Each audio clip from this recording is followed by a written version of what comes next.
አብ ቅዱስ ብሎ ለሚቀድሰው ካህን ሰላም ይሁን። ሲወጣ በዱላ የማይቀጠቀጥባት ቄቱ ምዕመናን ፍልሰታ ለማርያም በመጽሐፍ ቅዱስ ውስጥ የለም ለሚለው ምንድነው ያለ መልስ?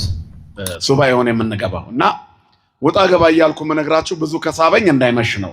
እና ባጭሩ ይሄን የመሰለ ሱባኤ ሐዋርያት የገቡት እመቤታችንን ስጠን ብለውት ነው። እና የፈጠረው ሁሉን የጀመረው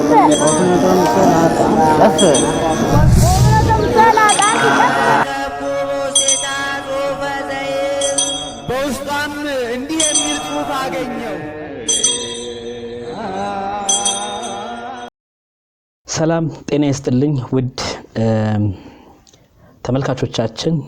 የቅዱሳን አምላክ የቅዱሳን አባቶቻችን አምላክ እግዚአብሔር ጥበቃ በያላችሁበት ይድረሳችሁ። እንኳን ወደ ገድል ስቱዲዮ በደህና መጣችሁ። በዚህ ቻናል መንፈሳዊ ይዘት ያላቸውን ቪዲዮዎች ትምህርቶችና መዝሙራትን አብረን እንመለከታለን። ከመንፈሳዊ ይዘታቸው ቁም ነገርን የምንቀስምበትና የምንማማርበት መድረካችን ነው። ዛሬም እጅግ አስተማሪና ነፍስን የሚያድስ ቪዲዮ ይዘንላችሁ ቀርበናል። እስከ ፍጻሜው አብራችሁን ቆዩ። ፍልሰታ በሰላም አደረሳችሁ። እንኳን አደረሳችሁ። በድጋሚ እንኳን አደረሳችሁ። ጾሙ በረከት የምናገኝበት፣ ሰማይ ለኛ የሚከፈትበት፣ የተዘጉ ደጆች ሁሉ የሚከፈቱበት፣ ቋጠሮው የሚፈታበት፣ ጥያቄያችን የሚመለስበት፣ እንባችን የሚታበስበት፣ በቤተሰብ ደረጃ የደስታ ህይወት የምንኖርበት፣ በቤታችን ያለው ችግር የሚወገድበት፣ በቤታችን የጎደለው የሚሞላበት ያደርግልን። በዶኪማስ ቤት ተገኝታ ሰርጉን የጎደለውን በመሙላት እንዳሳመረች በእኛ ቤት የጎደለውን ዛሬም የኛ ህይወት ወይን አቶ ውሃ እያለ ምግባር ተለይቶት የሥነ ምግባር ወይን፣ የቅድስና ወይን፣ የለውጥ ወይን የጎደለው ውሃ የሚሸት ህይወታችንን፣ ጣዕም ያጣውን ህይወታችንን ድንግል ማርያም ገብታ ታለምልምልን። አንዳንድ ነጥቦች ስለ ሱባኤ እንያስካል። ጾምን ከመጀመራቸው በፊት ምዕመናን ራሳቸውን በስጋም በነፍስም ማዘጋጀት አለባቸው።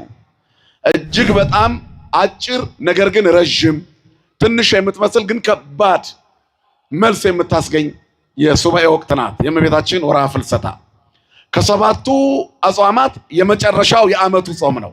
ክርስቲያኖች በዓመት ውስጥ እንዲጾሙት ከተደነገገው ጾም የመጨረሻው ጾም ወርኃ ፍልሰታ ነው። ዓርብ ሮብ እንዳለ ሆኖ ማለት ነው። ከመስከረም ጀምሮ ጾመ ድህነት ዓርብና ሮብን እንጀምረዋለን። ከዚያ በኋላ ልደት ሲመጣ ጾመ ነቢያትን እንጾማለን። ከልደት በፊት ሁለተኛው ጾም እሱ ነው። ከዛም በኋላ የልደትና የጥምቀት ዋዜማ ገሃድ እንጾማለን። ሶስተኛው ጾማችን እሱ ነው። ከዚያ አብይ ጾም ከመግባቱ በፊት ነነዌን እንጾማለን። አራተኛው እሱ ነው። አብይ ጾም እንጾማለን። አምስተኛው ጾማችን ነው። በዓለ ሃምሳን ተሻግረን ጾመ ሐዋርያት የሰኔ ጾም እንጾማለን። ስድስተኛው ጾማችን እሱ ነው። የመጨረሻው ምንድነው? ጾመ ፍልሰታ ነው። እነዚህ እጅግ የከበሩ ያማሩ የተዋቡ የምዕመናንን ልቦና በትዕግስትና እግዚአብሔርን በመጠባበቅ የሚሞሉ የኦርቶዶክሳውያን ክርስቲያኖች አጽዋማት ናቸው። ጤነኛ የሆነ ሰው ሁሉ ከ7 ዓመት ጀምሮ እድሜው መጾም ያለባቸው ጾሞች ናቸው። ወርኃ ፍልሰታ ደግሞ ሕፃናት ስጋው ደግሞ በመቀበል ደጅ በመጥናት የሚሳተፉበት ልዩ የጾም ወቅት ነው። መጾም የሚችሉ ልጆች ጾመው ውለው ቆርበው ከእመቤታችን በረከት የሚያገኙበት፣ የጌታን ስጋና ደም ምግባቸው አድርገው ሲመገቡት ቆይተው መስከረም ሲመጣ በብሩህ አእምሮ በተሳካ በተደላደለ ሕሊና በነቂያ ልቡና ሆነው ወደ ትምህርት ገበታ ሲገቡ ሁሉ ነገር ብሩህ ይሆንላቸዋል። የክርስቶስ ስጋና ደም ሐዘን ትካዜን ያስወግዳል። የደከመ ጉልበትን ያድሳል። የሚብረከረከውን ያጸናል። ያጎነበስነውን ያቀናል። ቀንበር ከላይ ይነቅላል። ሰማይ ማየት የምንችልበትን አይኖቻችንን ይገልጥልናል። ክብርና ምስጋና ለአምላካችን ለእግዚአብሔር ይሁን። ስለዚህ ክርስቲያኖች በዝግጅት መጾም አለባቸው። የተጣላ ታርቆ፣ የበደለውን ክሶ፣ የቀማውን መልሶ የከርሞ ሰው በለን ብሎ ለመማፀን መዘጋጀት አለበት። ሐዋርያት በልዩ ዝግጅት እመቤታችንን ስጋዋን ተቀብለው ለመግነዝና በትክክል ለመቅበር በጥር የሞተችው እመቤታችን በዚያ ጊዜ የሆነውን በጥር ሰምታቸዋል። የታውፋንያ እጅ የተቆረጠበት ጌታችን ከነሱ ነጥቆ ወስዶ ከዕፀ ሕይወት ስር እሷን ያኖረበት ሞት በጥር በነሐሴ መቃብር የሚለው የቤተክርስቲያናችን አስደናቂ ትምህርትና ልዩ ጥበብ የሚገለጥበት ወቅት ነው ወርሃ ፍልሰታ። ጥር ላይ የተጀመረው አጀንዳችን የሚዘጋው በዚህ በወርሃ ፍልሰታ ነው። እንደ ልጇ ሞትን ሊገድል የመጣው ልጇ፣ ሞትን ሊያጠፋ የመጣው ልጇ እንደ ሞተው ሰው ሁሉ እንደሚሞተው እሱ ደግሞ በሶስተኛው ቀን እንደተነሳው ከመትንሣኤ ወልዳ ትንሣኤዋ እንደ ልጇ ትንሣኤ ሊሆን ይህን ልናከብር ነው ሱባኤውን የምንገባው። እና ወጣ ገባ እያልኩ መነግራችሁ ብዙ ከሳበኝ እንዳይመሽ ነው። እና በአጭሩ ይህን የመሰለ ሱባኤ ሐዋርያት የገቡት እመቤታችንን ስጠን ብለውት ነው ጌታን። እናም አምጥቶ ሰጥቷቸዋል። እመቤታችንን በዕለተ ሰንበት ሰጥቷቸዋል። ወስደው ቀብረዋታል። ሰኞን ውሎ ማክሰኞ በ16 እመቤታችን ተነስታለች፣ አድርጋለች። ስሟ ለዘላለም የተመሰገነ ይሁን። አንድ መምህር ደግሞ ሌላ ያሉትን ደግሞ እንጨምር። ፍልሰታ ለማርያም በመጽሐፍ ቅዱስ ውስጥ የለም ለሚለው ምንድን ነው ያለን መልስ? የመጀመሪያው አንደኛው ነገር እንዲህ አይነቱ ጥያቄ የሚነሳበት አንዱና ዋናው ምክንያት የመጽሐፍ ቅዱስን ባህሪና እንደዚሁም ደግሞ የቤተ ክርስቲያንን ሕይወት ካለማወቅ የተነሳ ነው።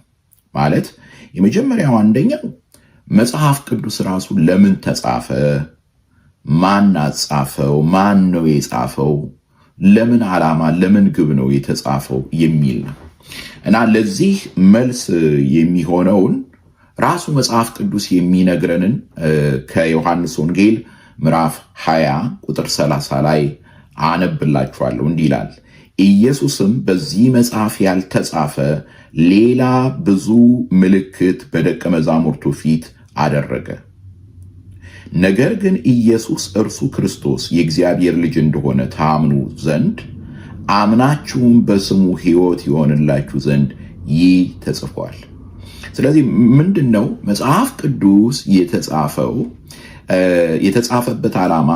ጌታ ያደረጋቸውን ነገሮች በሙሉ ለመዘርዘር ወይም ቅዱሳን ያደረጉትን በሙሉ ለመዘርዘር ወይም የእመቤታችንን ሕይወት በሙሉ ለመዘርዘር አይደለም። ለምሳሌ በመጽሐፍ ቅዱስ ላይ የእመቤታችን ወላጆች እነማን እንደሆኑ አልተጠቀሰም። ያ ማለት ወላጆች የሏትም ማለት አይደለም። ሐናና ኢያቄም ወላጆቿ እንደሆኑ ዩኒቨርሳል ኖውሌጅ ነው። በነገራችን ላይ ኢትዮጵያውያን የፈለሰፉት አይደለም። አሁን ኢትዮጵያ ውስጥ በእውነት የዋሁን ሕዝብ ማወናበጃ ብዙ ያልተማረ ስለሆነ መጽሐፍ ቅዱስንም የቤተ ክርስቲያን ታሪክንም ዓለም አቀፍ የሆነውንም የቤተ ክርስቲያንን ታሪክ የማያውቅ እንደሆነ ስላወቁ ብዙዎች በዚህ ነው የሚያወናብዱት። ለምሳሌ ሐናና ኢያቄም የእመቤታችን እናትና አባት እንደሆኑ በዓለም አቀፍ ደረጃ ያሉት አብያተ ክርስቲያናት ማለት ሂስቶሪካል የሆኑት ፕሮቴስታንቶች ሳይቀሩ ካቶሊኮች፣ ምስራቃውያንም፣ ኦሪየንታልም፣ ኦርቶዶክሶች፣ ክርስቲያን የተባለ በሙሉ የሚቀበለው እውነት እንደሆነ የኢትዮጵያ ፕሮቴስታንቶች ማስተማር አይወዱም፣ አይፈልጉም። ለምን? ምክንያቱም ህዝቡን በጨለማ ውስጥ ለማስቀመጥ የሚፈልጉ ብዙዎች ስላሉ እና ታዲያ ይሄንን ሐናና ኢያቄምን ቤተክርስቲያን ከየት አመጣቸው? እዚህ ላይ ነው ዋናው ነገር። ከመጽሐፍ ቅዱስ ላይ ባይገኝም ቤተክርስቲያን ግን ህይወቷ የጀመረው መጽሐፍ ቅዱስ ከመጻፉ በፊት ነው። መጽሐፍ ቅዱስ ከመጻፉ በፊት ቤተክርስቲያን ነበረች።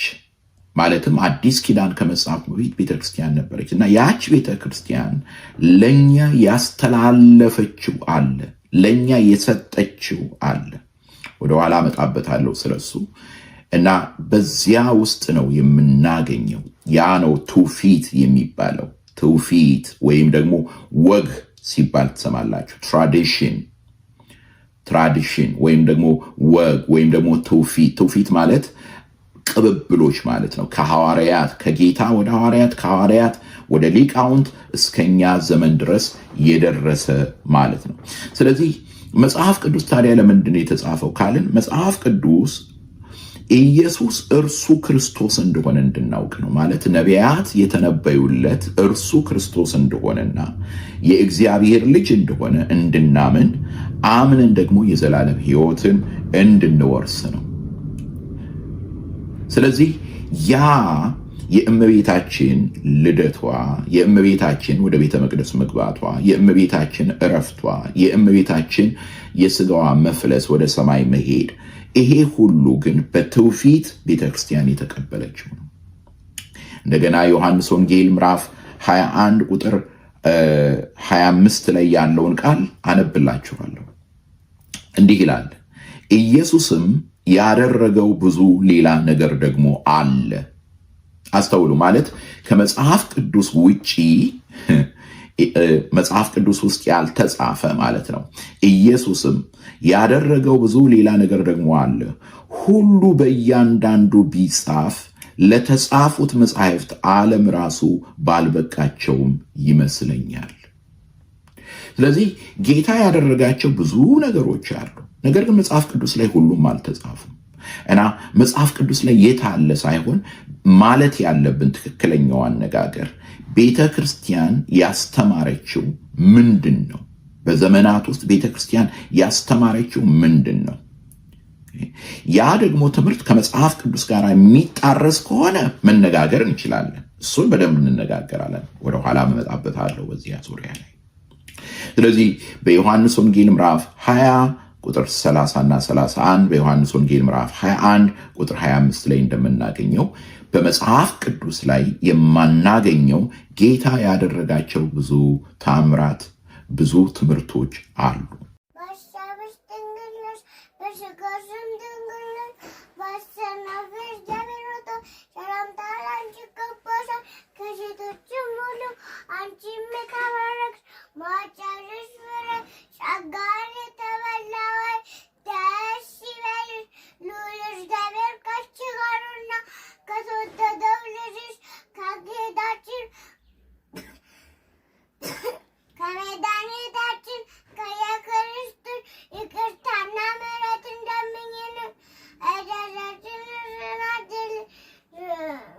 ለዘላለሙ አሜን። ለዘላለሙ አሜን።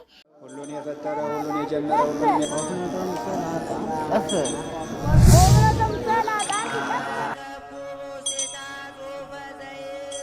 በውስጧም እንዲህ የሚል ጽሑፍ አገኘው።